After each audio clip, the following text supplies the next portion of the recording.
Usa ka 13 anyos nga estudyanteng babae ang patay, human natumbahan sa punuang kahoy ang gisakyang motorela niini sa Balingasag, Misamis Oriental. Anihan dugang detalye.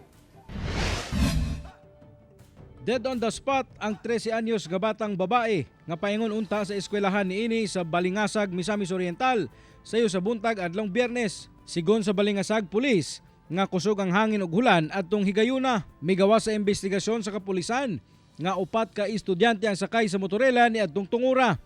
Mihunong kini sa lugar tungod adunay pasahero nga mokanaog ug mausab ang pagkatumba sa kahoy. Nga ang maong motorela no mihunong tungod sa usa ka dako nga balete nga nausab sa daplin sa dalan, diin nagnaog kini siya og mga estudyante nga pasahero sa maong eskwelahan, and then sa maong pagnaog no timing sa paggawa sa maong mga pasahero na tumbahan dayon ang maong motorela while ana pa sa sulod ang driver ug ang magsuon nga mga babae. Swerte nga nakanaog dayon ang ubang mga pasahero sa motorela.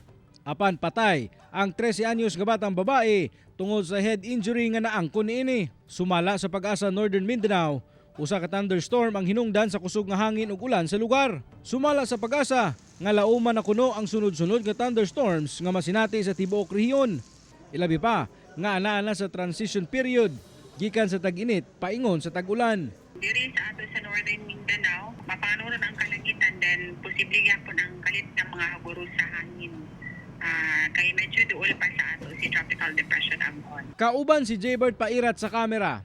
Ako si James Pauliap para sa One Mindanao.